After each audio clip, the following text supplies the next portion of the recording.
दोस्तों नमस्कार, जय श्री राम, वंदे मातरम, भारत माता की जय, जय हिंद। मैं हूं आपका डॉक्टर NK चलोत्रा और भगत जी। और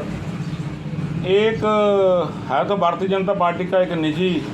निर्णय जो उन्होंने अभी लिया है, उस विषय पे मेरा को बहुत ज़्यादा टिप्पणी करना बनता तो नहीं, लेकिन एक बात मैं कहना चाहता हूं, ये निश्चित है कि अभी भारतीय जनता पार्टी के जो पार्षद के चुनाव हुए थे म्यूनसिपल कॉरपोरेशन अमृतसर के, तो उसमें भाजपा के 9 पार्षद जो हैं चयनित हुए और उनमें से एक पार्षद ऐसा है जिन्होंने इतिहास दर्ज किया, ऐतिहासिक जीत दर्ज की। वो है श्री विकास गिल। कभी भी जब से राष्ट्रीय स्वयंसेवक संघ रहा, जब से जनसंघ रहा, जनता पार्टी रही और भारतीय जनता पार्टी रही, आज तक के जितने भी चुनाव हुए हैं ये बहुगिनती कांग्रेसी समर्थन प्राप्त क्षेत्र है, जिसमें बहुजन समाज पार्टी और जिसमें कम्युनिस्ट विचारधारा के लोग 90% लोग ऐसे लोग रहते हैं यहाँ पर, चाहे वो ब्राह्मण समाज से संबंधित हों, क्षत्रिय समाज से संबंधित हों, वैश्य समाज से संबंधित हों, शूद्र समाज से संबंधित हो या अन्य और समाजों से संबंधित हों। 90% इन विचारधाराओं के लोग हैं और भाजपा की विचारधारा के लोग यहाँ पर मात्र 10% हैं, वो उससे भी कम होंगे।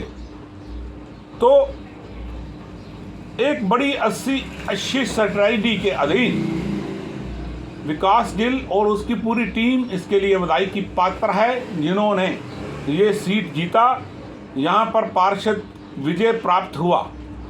और इन सब का बातों को देखते हुए पार्टी को एक निर्णय लेने की आवश्यकता थी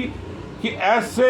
में जब विकास गिल जी जो जीते हैं उनको प्रोत्साहन करने की ज़रूरत थी, प्रोत्साहित करने की ज़रूरत थी। और उसमें उनको कम से कम जो म्यूनसिपल कॉरपोरेशन हाउस है उसमें पार्षद दल का जो अपोजिशन का लीडर है विकास गिल को बनाना चाहिए था। तेज तर्रार व्यक्ति है, नौजवान है, हर वक्त तत्पर रहता है, बहस कर सकता है, 2, 4, 5 हज़ार लोगों को इकट्ठा कर सकता है और कभी भी कोई भी आंदोलन है, कोई भी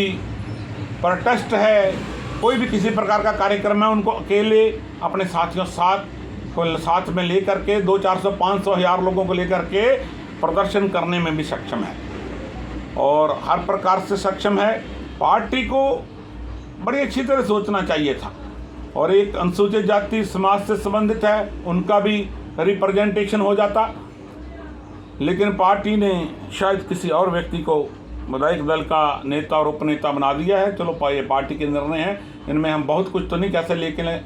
मुझे ऐसा लगता है कि इनको बनाते तो पार्टी की स्थिति जो अब रहेगी इससे 100 गुना ज़्यादा ताकतवर स्थिति हो सकती थी। लेकिन ये पार्टी के निर्णय हैं, उन्होंने बहुत कुछ देखना होता है। चलो मैं ये आशा करता हूँ कि अगर ये नहीं किया है तो कम से कम विकास गिल को किसी ऐसी पोस्ट पे, ऐसे बढ़िया संवैधानिक पद पर बिठाना चाहिए जहाँ पर वो पार्टी का काम भी और लोगों का काम भी बड़ी सक्षमता के साथ, सुगमता के साथ करता रहे और सुविधाजनक तरीके से उनको ऑथोराइज करना चाहिए कि वो लोगों का काम, पार्षद तो वो हैं लेकिन उनको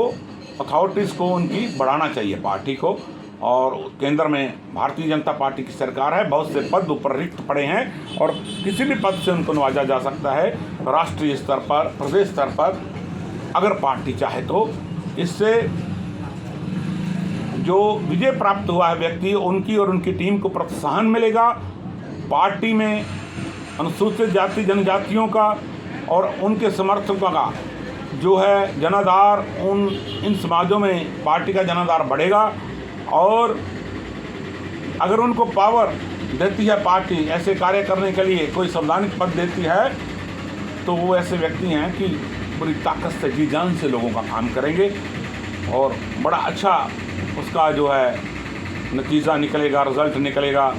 बड़े अच्छे प्रभाव रहेंगे। इन्हीं शब्दों से जय श्री राम, वंदे मातरम, भारत माता की जय, हिंद।